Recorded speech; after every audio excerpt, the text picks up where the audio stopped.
Le livre de 1 Samuel, chapitre 17e.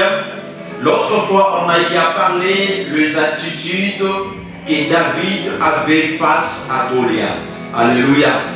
On a parlé de quelques attitudes pendant que Israël voyait Goliath du côté négatif, que Goliath était là pour détruire, Goliath était là pour terrasser, Goliath était le champion, mais David voyait Goliath du côté positif.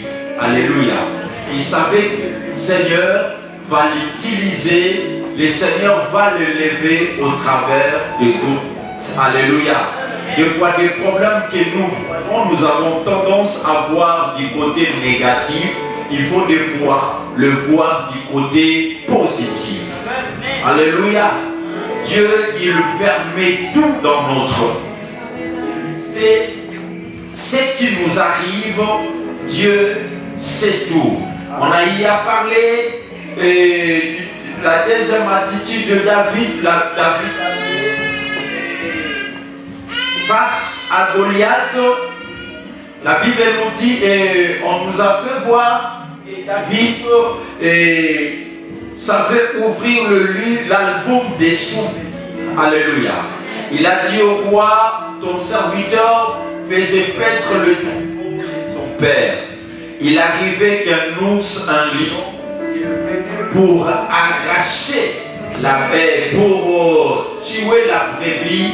Moi, ton serviteur, j'ai couru et j'arrachais la brebis de la gueule du lion. Alléluia. Et David, il s'est rappelé de bienfaits, des hauts faits de l'Éternel pendant qu'il était dans l'ombre, pendant qu'il était dans la forêt, et il rappelle au roi, j'ai un souvenir. Il y a des choses que le Seigneur a fait pour moi en secret. Je sais que devant Goliath, il fera mieux que ça. Alléluia. On a y à voir, David a su faire l'échelle de valeur. En faisant l'échelle de valeur, il a su comparer Goliath. Goliath, chef de l'armée de Philistins, mais il savait en lui, il y avait le roi de rois. En lui, il y avait l'Éternel des armées. Celui qu'on appelle Jéhovah Sabaoth. Alléluia.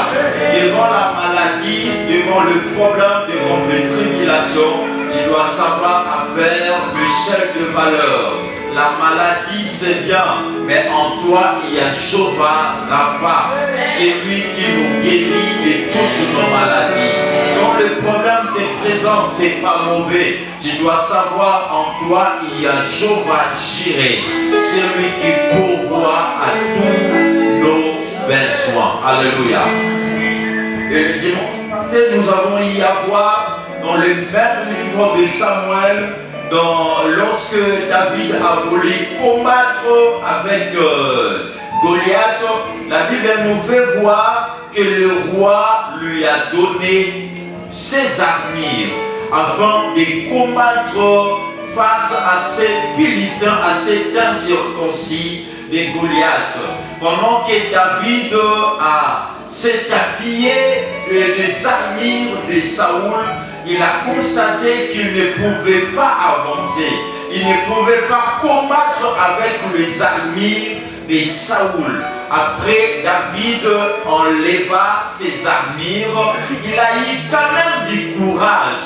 Il a osé dire au roi que roi, je ne suis pas accoutumé. Je ne suis pas habitué avec tes armures. J'ai une autre méthode. Alléluia. Et bien aimé, nous devons avoir du courage à dire au diable, à dire au monde qu'on ne peut pas adopter ces méthodes. On ne peut pas adopter ces habitudes. David a eu le courage de dire, je ne suis pas accoutumé. À combien plus forte raison, l'Église du Seigneur s'est accoutumée au péché. C'est accoutumé, c'est habitué au monde. Et bien aimé, on n'est pas habitué dans ces choses-là. Nous avons y à parler de bouclier d'or et le bouclier gagner des reins. Alléluia. Et aujourd'hui, nous continuons dans le même livre de Samuel. Je sais bien qu'aujourd'hui, l'Église commémore l'entrée triomphale de Jésus-Christ à Jérusalem. Alléluia. Dans le livre de Luc, chapitre 19e, en partant du 28e verset. Alléluia. Mes bien-aimés, je sais bien qu'aujourd'hui, le Seigneur veut qu'avec toi, vous entrez à Jérusalem. Alléluia. Mais avant d'entrer avec le Seigneur à Jérusalem, il faut que le Seigneur t'étire de quelque part. Alléluia. L'anneau était attaché quelque part. Alléluia. Il a fallu que le Seigneur puisse mandater 2 disciples. Mes bien-aimés, ce sont les 2 disciples mandatés du Seigneur. Et le Seigneur les a bien dit. Si l'on vous dit, pourquoi voulez-vous prendre cet anneau, vous leur direz que le maître en a besoin. Alléluia. J'aimerais dire à quelqu'un ce matin, le maître a besoin de toi. J'aimerais dire à quelqu'un, le ciel a besoin de toi. J'aimerais dire à quelqu'un, la gloire a besoin de toi. L'excellence a besoin de toi. L'œuvre de Dieu a besoin de toi. Le maître en a besoin. Alléluia. Il y a des gens qui t'ont opprimé, mais ce soir, le maître a besoin de ta santé. Le maître a besoin de tes activités. Il veut se préoccupe de ta vie et de ta destinée. Mais sans plus tarder, nous prenons nos Bibles dans les livres de 1 Samuel, chapitre 18. Du 1er au 3e verset, je lis au nom de Jésus. Quand David eut terminé de parler avec Saoul, Jonathan était profondément attaché à David. Bien-aimé, j'aimerais que tu mentionnes ses qualités. Alléluia. Jonathan était profondément attaché à David et s'était mis à l'aimer comme lui-même. Alléluia. Il s'est mis à l'aimer comme lui-même. Et dans d'autres versions, il est dit, il l'aima comme son âme. Alléluia. Dans la version français courant, il est dit, il s'est mis à l'aimer comme lui-même. Verset 2. Saoul ne le laissa pas retourner dans la maison de son père ces jours-là. Il le prit chez lui.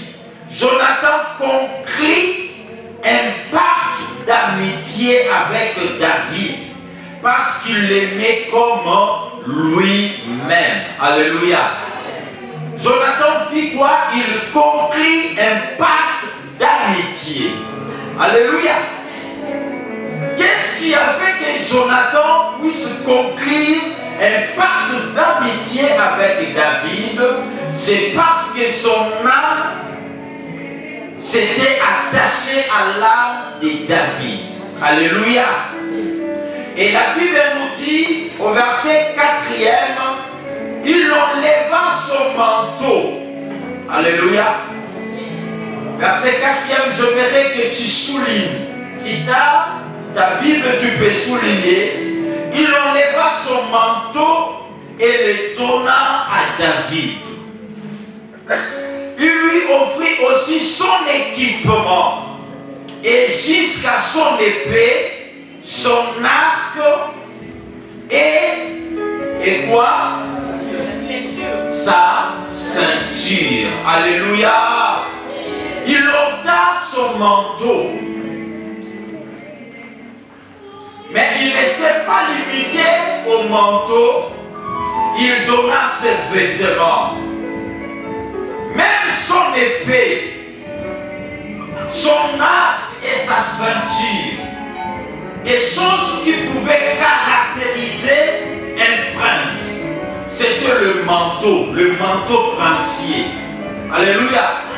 Nous avons l'autre fois lu l'histoire de David. Il avait la tunique de plusieurs couleurs, de plusieurs rayures que le père lui avait remis. Alors, le prince était aussi identifié par rapport à leur accoutrement. Alléluia. Ils avaient l'air manteaux, ils avaient des manteaux princiers. Des manteaux, lorsque quelqu'un s'habillait à ce manteau, directement on pouvait reconnaître celui-là ou celle-là, c'est un prince ou une princesse. Alléluia. Mais je ne sais pas si dans ta Bible c'est mentionné, mais dans ma Bible, c'est bien mentionné que Jonathan a pris son manteau. Jonathan, quel risque de prendre ton manteau, de le donner à David. Alléluia. La Bible nous dit dans le livre des Jean, il n'y a pas de plus grand amour si celui de se donner pour l'autre, de donner sa vie pour l'autre. L'amour, c'est le fait de donner. Il y avait que Jonathan aimait David comme son âme. Son âme était attachée à celle de David. Jonathan devait l'exprimer. Il a exprimé cela en quoi? En faisant une alliance, en concluant un pacte avec David. Et les éléments de l'alliance que Jonathan a conclu vis-à-vis de David, Jonathan, il a enlevé son manteau. Il a pris son épée. Il a pris son arc. Il a pris sa ceinture. La ceinture, ça joue le rôle de l'équilibre. Alléluia. Comme je suis là, j'ai mis la ceinture. La ceinture, elle est là pour équilibrer mon pantalon. Vrai ou faux? Alléluia. Mais il a pris sa ceinture, celle qui pouvait l'équilibrer, symbole de l'équilibre. Il a passé cela à David. Prenons dans le même livre de Samuel, chapitre 12e et chapitre 19e, pardon. Samuel chapitre 19e, verset 1er à 3e, je lis au nom de Jésus. Saoul s'est mis à parler ouvertement à son fils Jonathan. Donc Jonathan était fils de Saoul. Son père, c'est le roi Saoul. Le premier roi dans l'histoire d'Israël, c'était le roi Saoul. Alléluia. La Bible dit Saoul s'est mis à parler ouvertement à son fils Jonathan et à tous ses ministres de faire mourir David. Mais Jonathan était très attaché à David. Il le prévenit. Mon père Saoul cherche à te faire mourir. Sois donc sur tes gardes demain. J'aimerais que nous allions lentement. Au chapitre 19, le père de Jonathan. Jonathan qui fit alliance avec David. Son père complote de tuer David. Pourquoi? David était son successeur. L'huile de Dieu était sur David. Son père, il savait que moi, Dieu m'a déjà écarté. Bientôt, c'est David qui va régner. Alors, il faut tuer David pour équilibrer mon règne. Jonathan aussi, il sait bien. Son père illustre pour le faire voir que David est en train de gêner notre pouvoir. Alors il faut que nous écartons David. Et Jonathan, lorsqu'il a su que son père cherchait à tuer David, la Bible nous dit, Jonathan, il prévenit à David. Alléluia. Il informa à David. Il dit, mon père Saoul cherche à te tuer. Alléluia.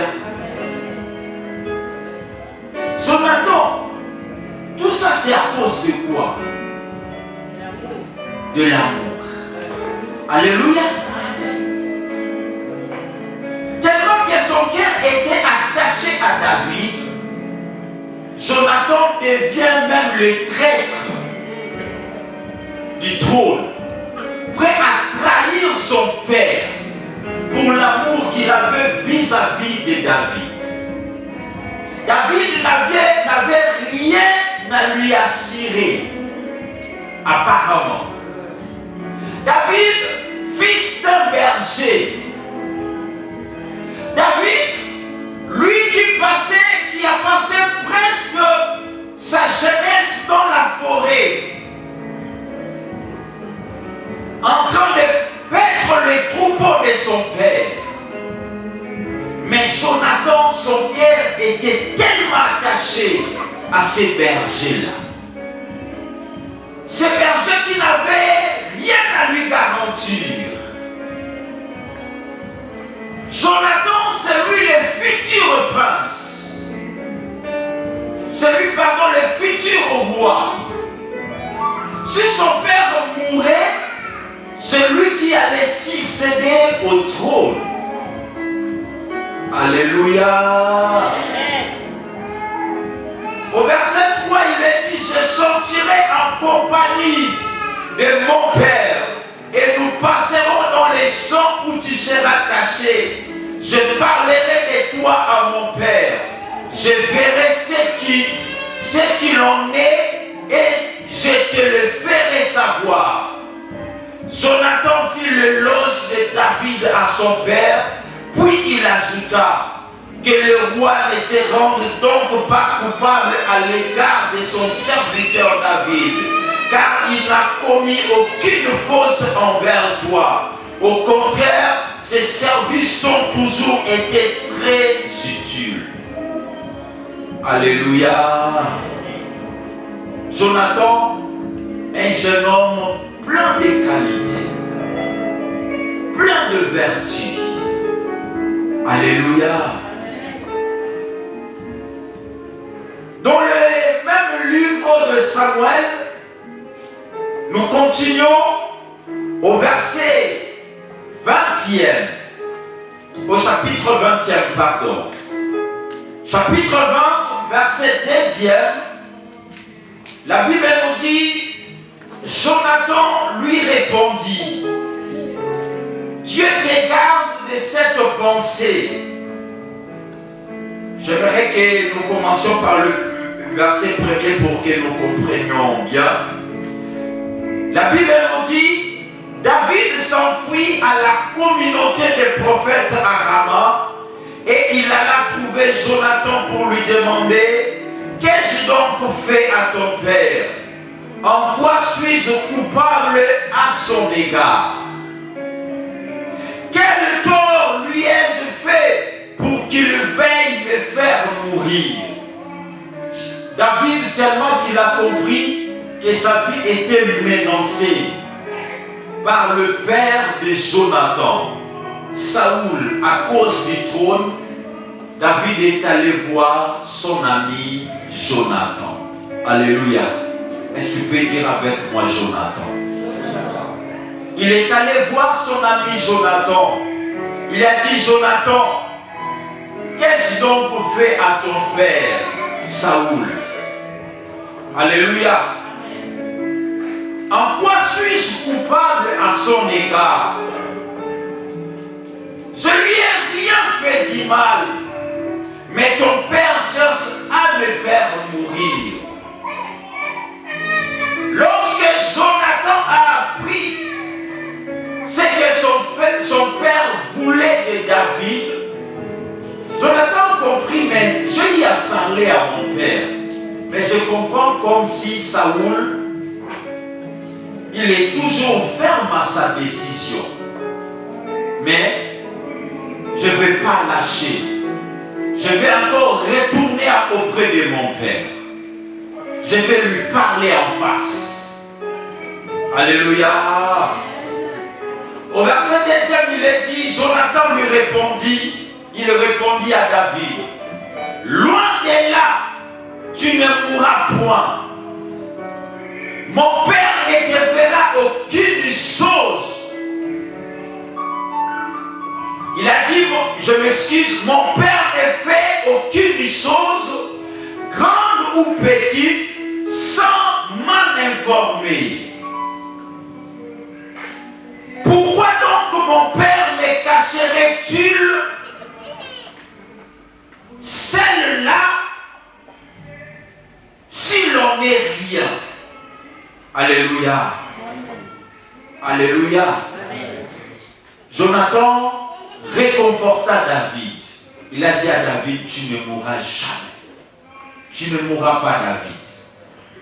Ne te panique pas. Ne crains rien, David. Alléluia. David dit encore en girant, ton père sait bien que j'ai trouvé grâce à tes yeux. Il aura dit que Jonathan ne les sache pas. Cela lui ferait de la peine. Mais l'Éternel est vivant, ton âme est vivante. Il n'y a qu'un pas entre moi et la mort. Alléluia. David dit à Jonathan, Jonathan, il n'y a qu'un pas entre moi et la mort. Je suis au soir de ma vie. Parce que ton père est furieux contre moi. Alléluia. Ton père ne veut pas de moi. Mais Jonathan, il a réconforté encore David. Il a dit à David, David, t'inquiète. Je vais encore voir mon père. Je lui dirai en face. Alléluia. Alléluia. Mais bien aimés, lorsque nous lisons dans les livres de 2 Samuel, chapitre 1er, 2 Samuel, chapitre 1er,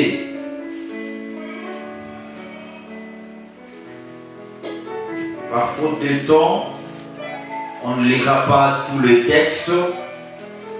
2 Samuel, chapitre 1er. La Bible nous dit au verset,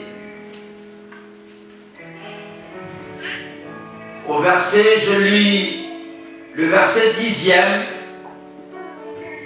Il y a un jeune homme qui dit à David, je me suis approché de lui et je lui ai donné un coup mortel parce que je savais qu'il ne survivrait pas à sa défaite.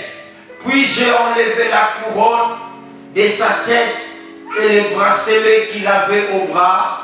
Les voici, je le porte, mon Seigneur. Alléluia. Alors David saisit ses vêtements et les déchira. Alléluia. En signe de deuil. Alléluia. La Bible nous dit au verset 12, ils prirent le deuil. David s'est mis en deuil. Au verset 16e, il est dit, David lui dit, que ton sang retombe sur sa tête, car tu as touché à qui? Alléluia. Car ta bouche a déposé contre toi, puisque tu as dit, j'ai donné la mort à loin de l'Éternel. Alléluia. Alléluia. Dans le chapitre 1er, nous voyons David pleurer à cause de la mort de Saoul. Saoul qui voulait à sa vie, il est mort, tué par quelqu'un d'autre.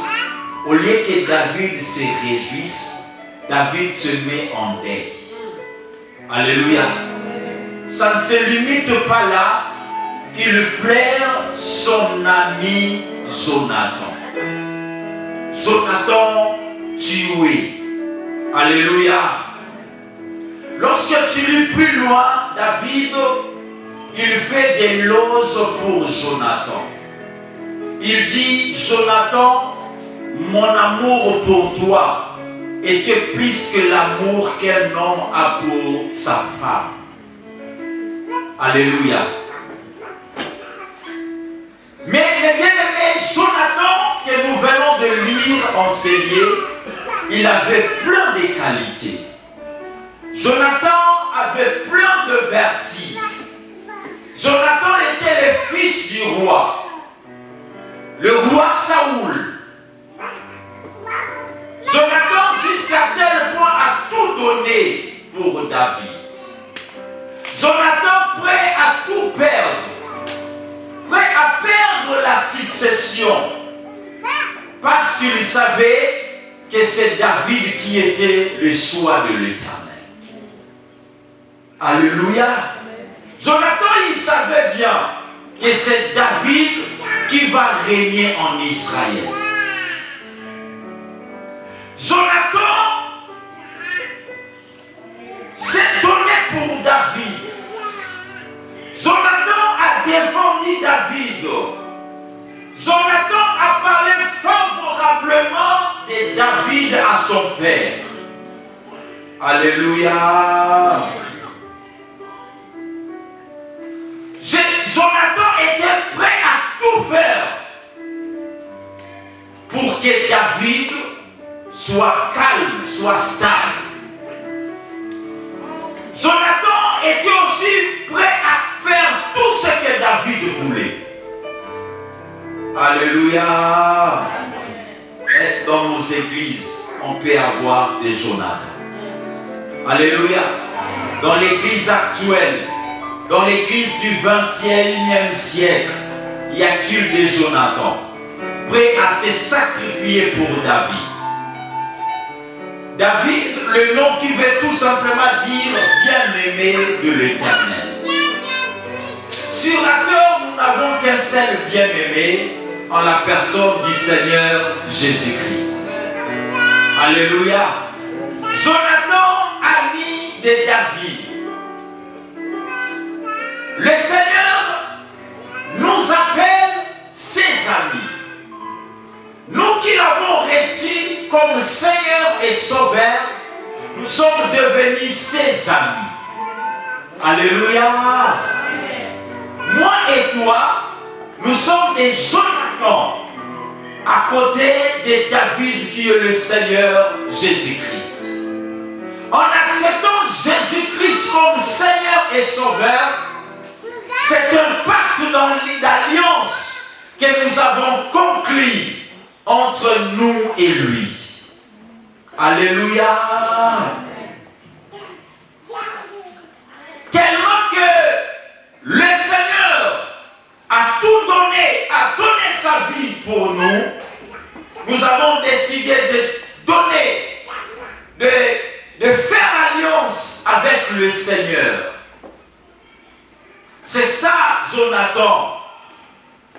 Prêt à faire tout ce que David voulait. Est-ce l'église actuelle est prête à faire tout ce que le Seigneur veut? Alléluia. L'église actuelle a du mal à faire tout ce que le Seigneur veut. Mais l'église actuelle veut que le Seigneur réalise tout ce dont elle a besoin. Alléluia. L'église ne vient que pour le Seigneur. le donne. Nous avons des chrétiens consommateurs que des chrétiens producteurs. Il veut que le Seigneur le donne, le Seigneur le bénisse, le Seigneur ouvre de portes, mais il ne veut pas faire la volonté du Seigneur. Ils ne veulent pas faire la volonté du Maître, mais ils veulent faire leur propre volonté. L'Église du 21e siècle, comparable à la prophétie de Jérémie, chapitre 2, qui dit, en ce jour, cette femme saisiront tous un seul homme. Alléluia. Ils lui diront, nous allons nous vêtir nous-mêmes. Nous-mêmes, nous allons nous occuper de quoi à nous faire manger. Mais laisse-nous seulement porter ton nom pour enlever notre opprobre. Alléluia.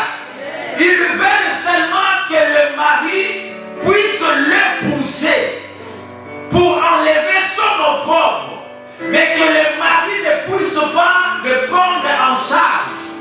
Il a dit au mari, elle dit au mari que moi-même je vais m'habiller. Moi-même je chercherai de quoi à me nourrir. Laisse-moi seulement porter ton nom. L'église, la femme, cette femme, la femme c'est l'image de l'église. L'église actuelle veut une épouse, veut que le Seigneur puisse l'épouser, veut que le Seigneur puisse le marier, mais il ne veut pas que le Seigneur le prenne en charge. Il dit au Seigneur, moi-même je veux me vêtir. Ma vie, toi ne le contrôles pas. Viens seulement pour enlever mon opprobre. Alléluia. Moi-même je sais où je veux me nourrir. Moi-même j'ai mes unités de production. Alléluia. L'église actuelle, elle-même, elle se donne des orientations. Elle-même, elle donne sa mode de vie. Alléluia. Elle veut tout simplement porter le nom de Jésus. Mais elle ne veut pas ce que le mari veut pour sa femme. Alléluia. La race humaine, elle est tombée si bas. Alléluia.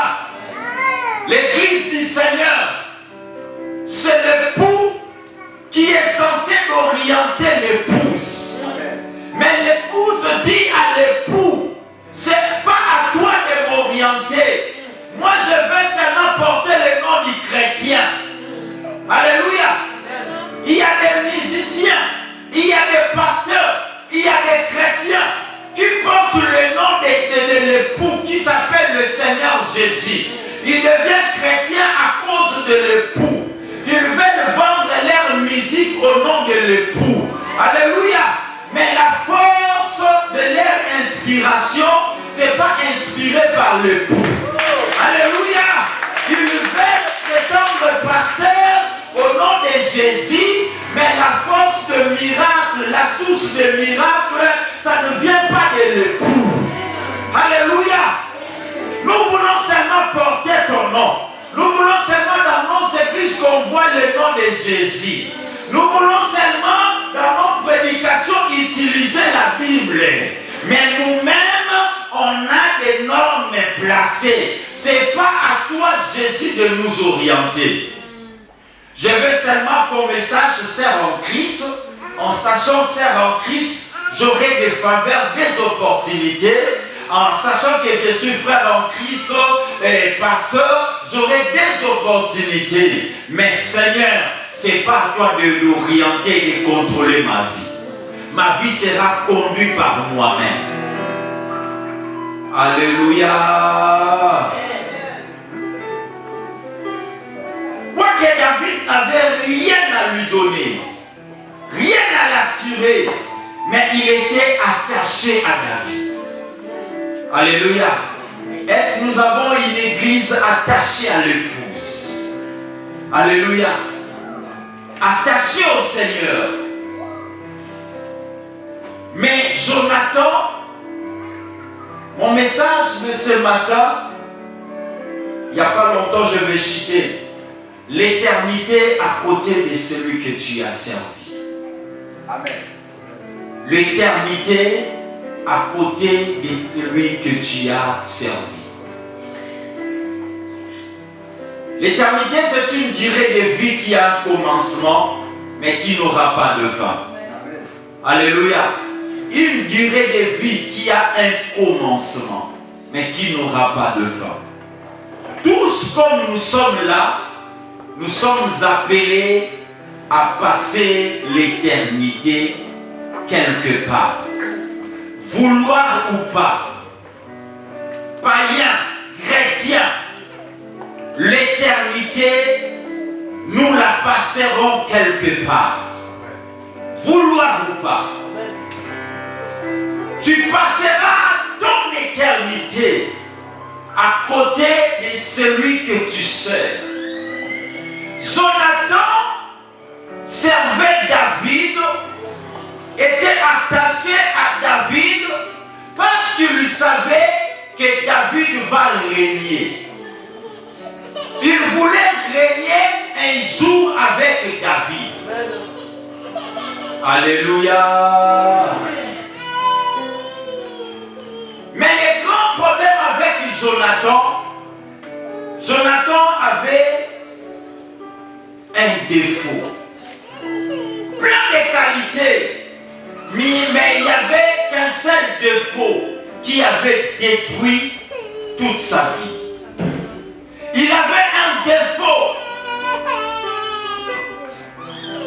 qui a fait que son éternité soit mal orientée. Alléluia. Fidèle à David, prêt à tout donner à David, prêt à enlever ses vêtements à donner à David. Mais Jonathan avait un problème. Lorsque nous prenons dans les livres de Samuel, Samuel chapitre 23, au verset 15, il est dit, 23-15, David voyant Saoul en marche pour attenter à sa vie, s'éteint au désert de Ziph dans la forêt. Ce fut alors que Jonathan, fils de Saoul, s'éleva et alla vers David dans la forêt. Il s'éleva et alla vers David où? Dans la forêt. Il fortifia sa confiance en Dieu et lui dit, ne crains rien. Car la main de Saoul, mon père, ne t'atteindra pas. Tu régneras sur Israël. Et moi, je serai au second rang près de toi. Il sera comment? Second rang. Il savait qu'il régnera avec qui?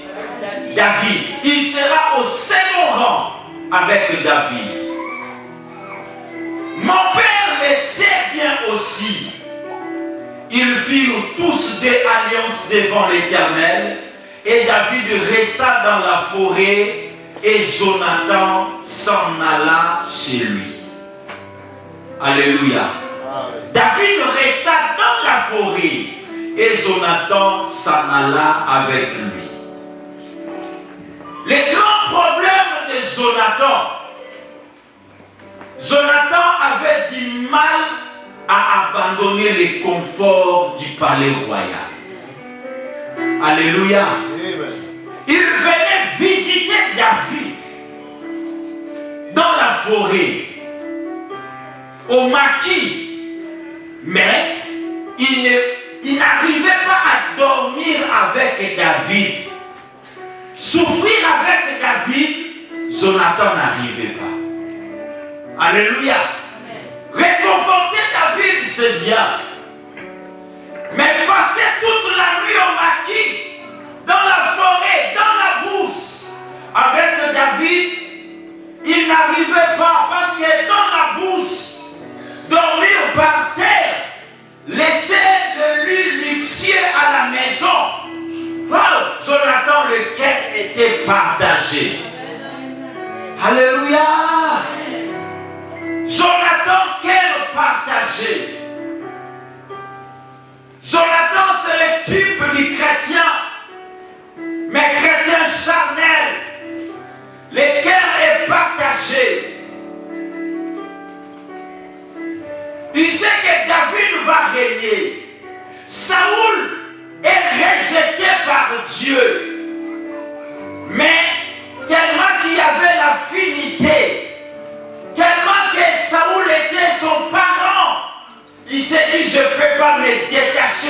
Saoul. Vu que des promesses duraient, Jonathan avait des doutes en disant lui-même, je risque de perdre le poste. Je risque de perdre la succession. David risque de me distraire. Alléluia.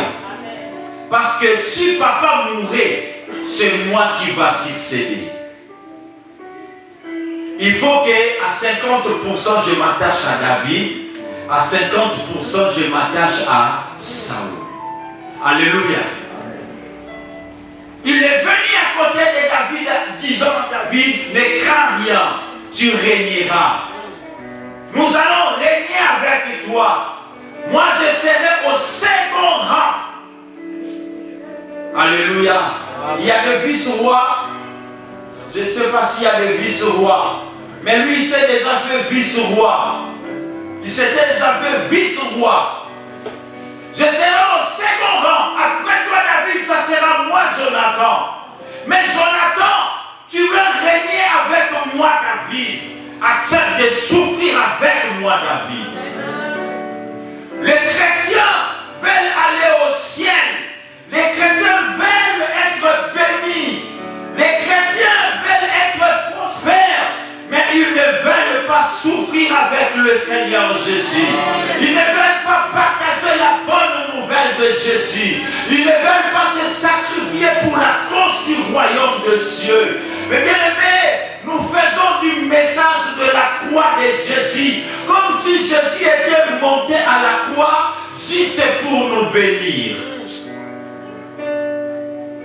Juste Jésus était monté à la croix comme si la seule parole prononcée par Jésus, c'était Tétélestai, tout est accompli. Or, sur la croix, Jésus avait aussi dit, Père, Père, pourquoi m'as-tu abandonné? La vie chrétienne, c'est une vie d'abandon. Alléluia. La vie chrétienne, c'est une vie de souffrance. Jésus a souffert. Mais les chrétiens actuels ne veulent pas souffrir avec le Maître. Alléluia. Les chrétiens actuels veulent une vie de facilité. Ils ne veulent pas une vie de preuve. Il n'y a que de paroles. Nous voulons que la bénédiction, nous voulons que l'élévation. Mais mes bien-aimés, Jésus, avant d'être glorifié, mais il a été humilié. Alléluia.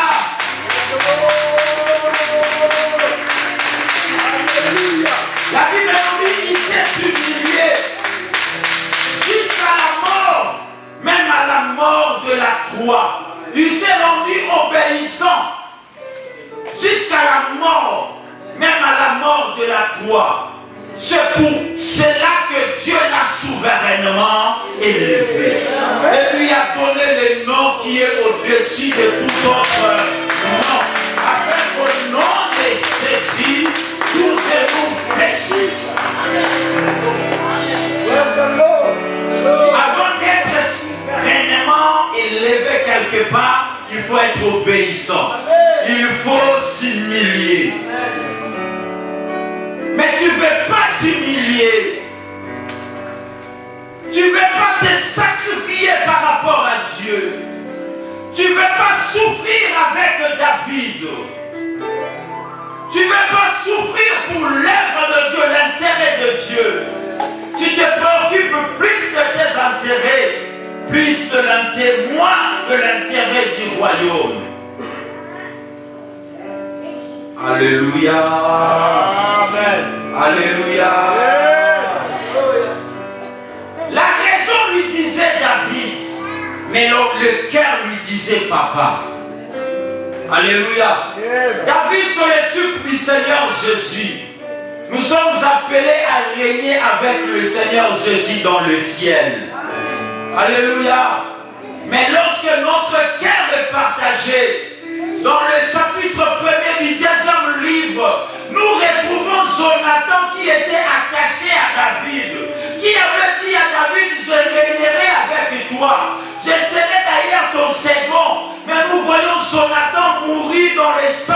bataille. Jonathan, toi qui avais prophétisé que tu régneras avec David, quel triste sort de finir là où Dieu ne voulait pas. Alléluia. Jonathan, la raison te dit que c'est David. Je vais dire à quelqu'un, tu sais bien que Jésus reviendra. Tu sais bien que l'enlèvement aura lieu. Amen. Le mort en Christ ressusciteront. Et ensuite, nous les vivants, nous irons à la rencontre de l'Éternel dans les heures. Tu sais ça bien. La raison qu'elle est dit, mais tu t'attaches à Saoul, ce monde, le diable, le plaisir du siècle présent t'attire. Mais l'éternité, tu le passeras quelque part. Tu passeras l'éternité à côté de celui que tu as servi. L'éternité avec Jésus, ce sont ceux-là qui le servent de tout leur cœur.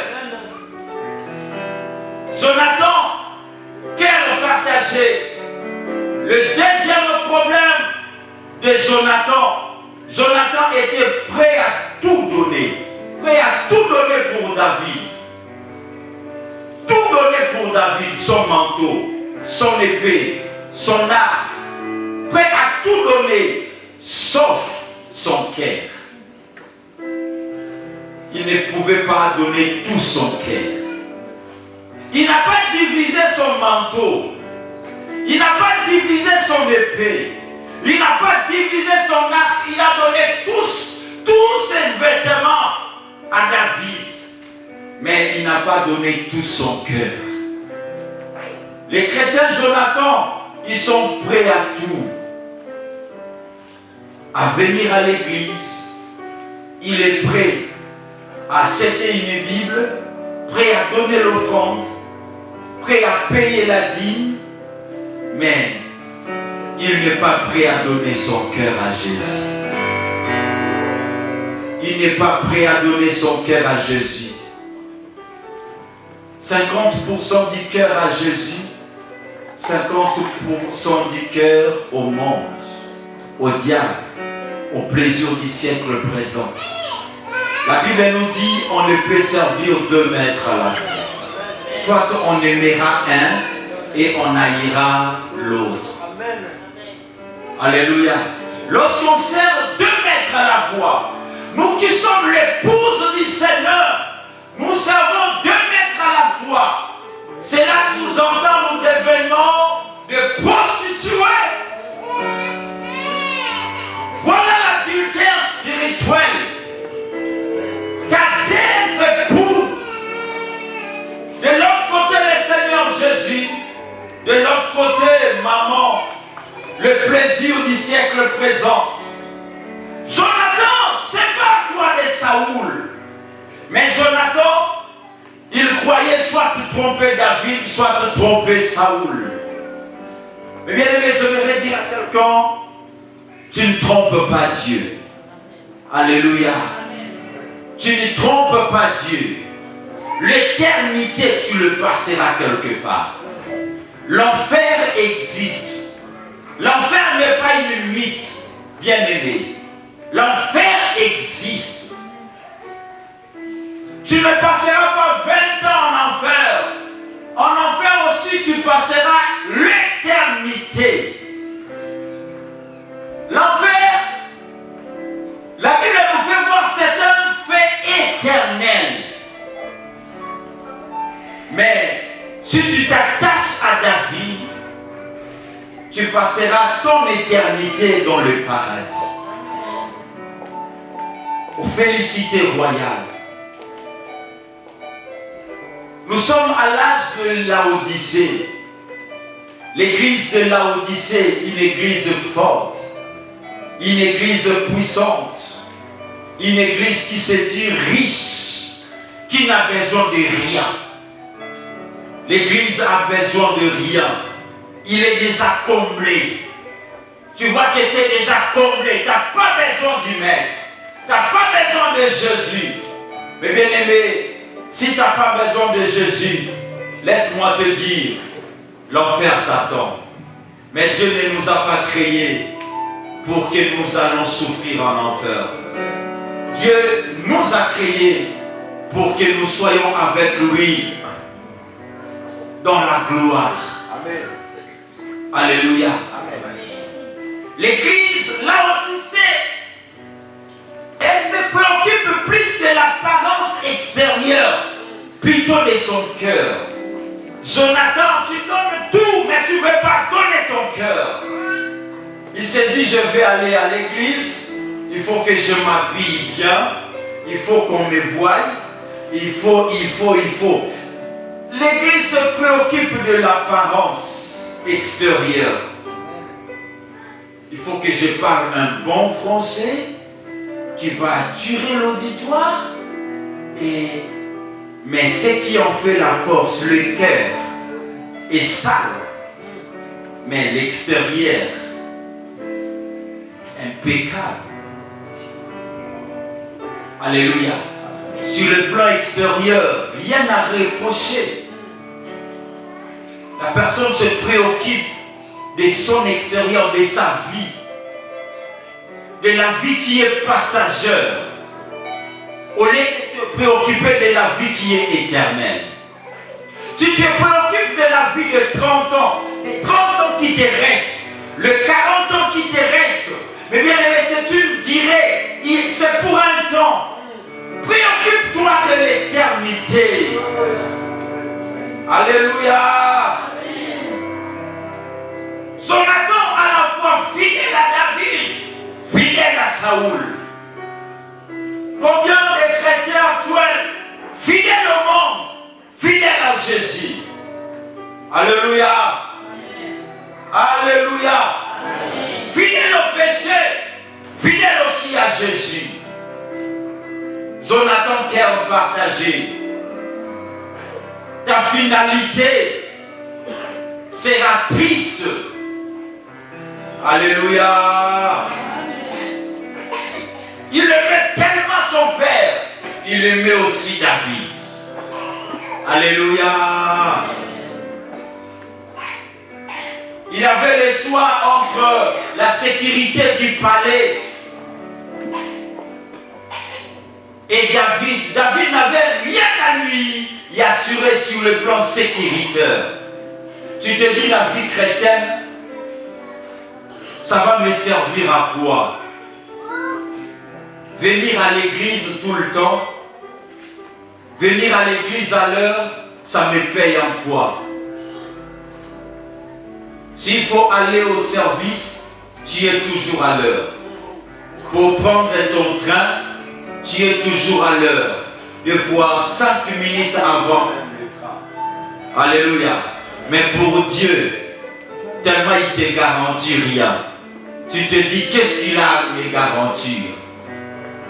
Regarde à quelle heure tu es venu à l'église, tu es arrivé à l'église. Parce que c'est David. Tu vas être fidèle à Saoul.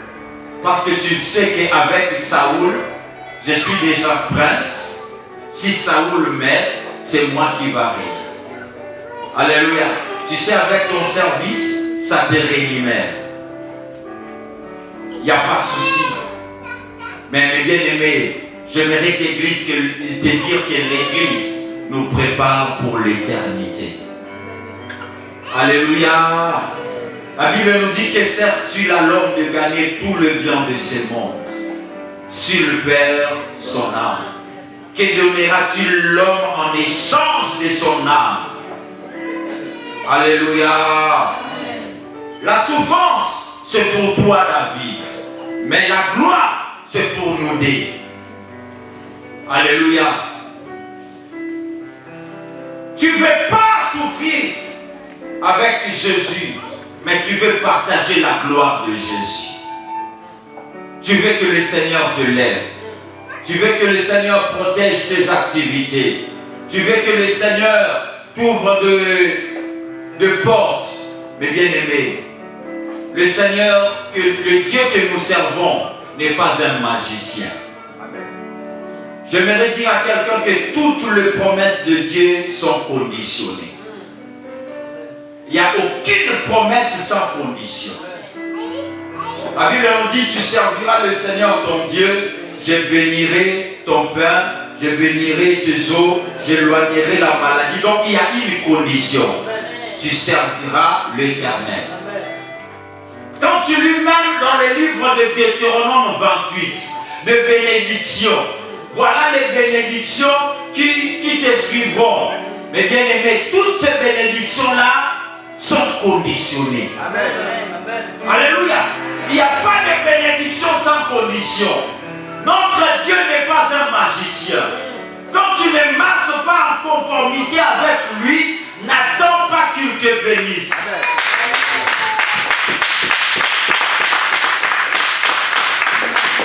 Il y a des fois nous voyons être bénis. Mais bien aimé, le diable aussi bénit.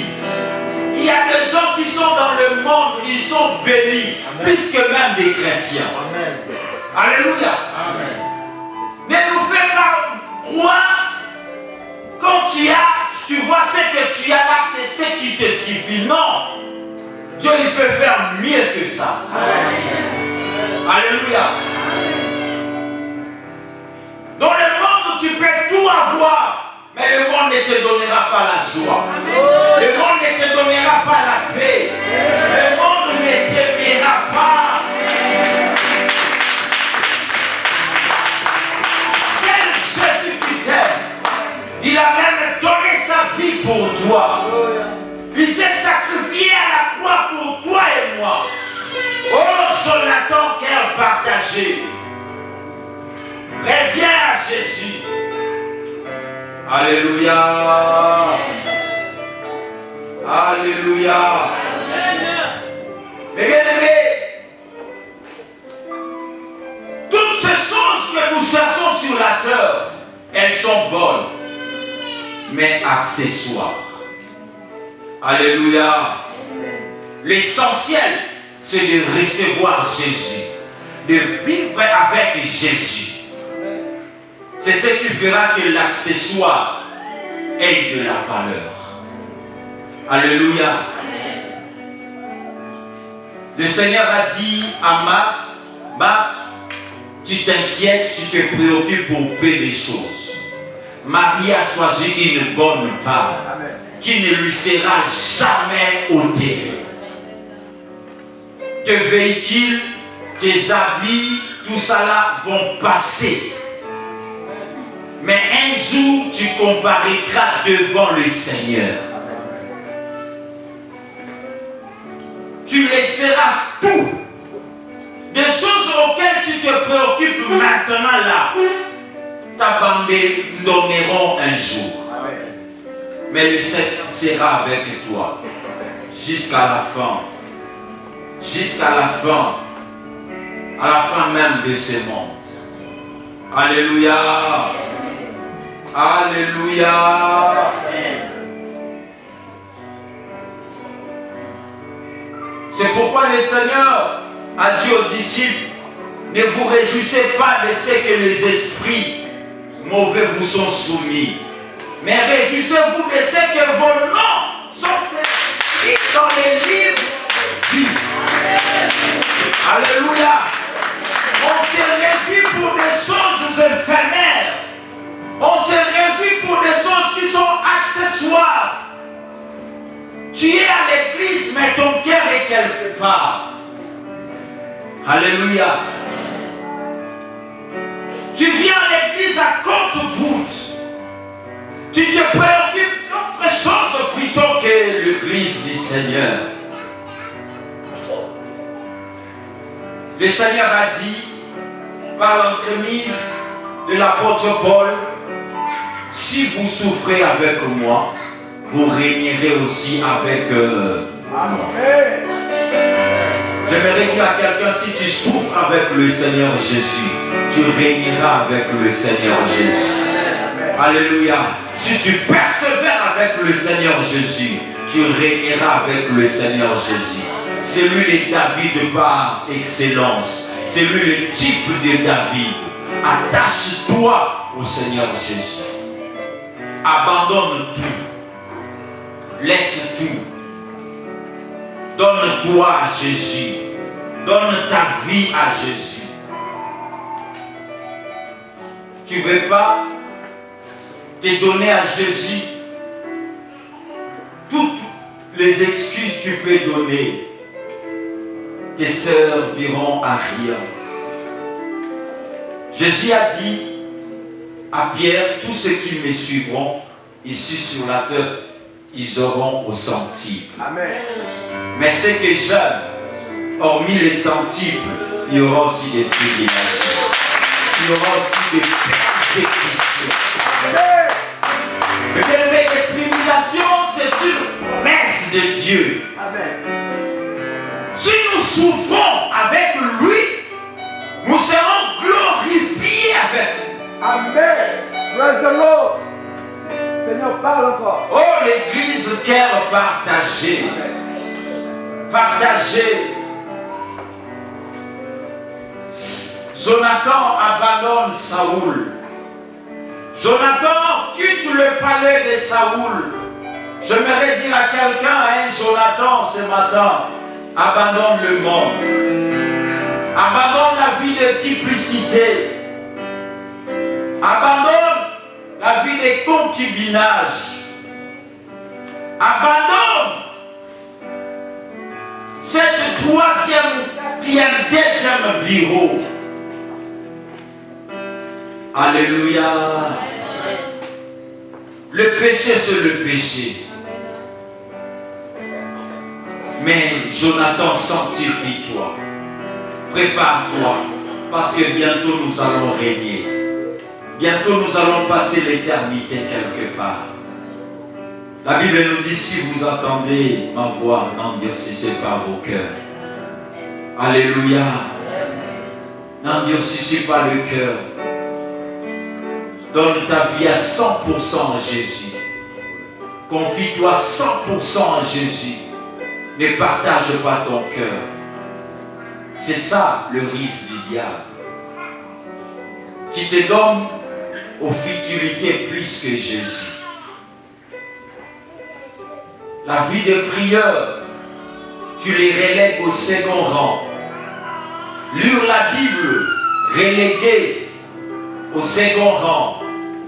Mais devant l'internet, devant l'ordinateur, devant autre chose, c'est au premier rang. Tu veux régner avec le Seigneur. Tu veux être à côté du Seigneur. Oh Jonathan, tu veux que le Seigneur te lève. Tu as croisé le main. Tu veux que le Seigneur t'ouvre les portes. Enfant de Dieu, détrompons-nous. Notre Dieu n'est pas un magicien. Notre Dieu n'est pas un Dieu qui donne des choses comme ça. Alléluia. On ne vient pas à l'église pour être béni. Nous venons à l'église pour le royaume.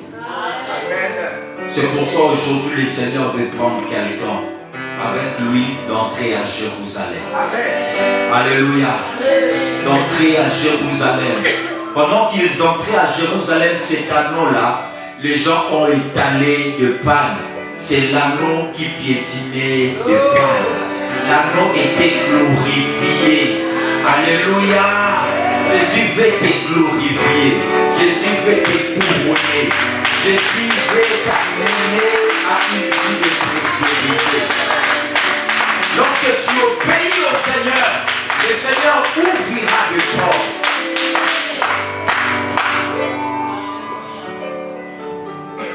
Garde-moi, ô Seigneur fidèle.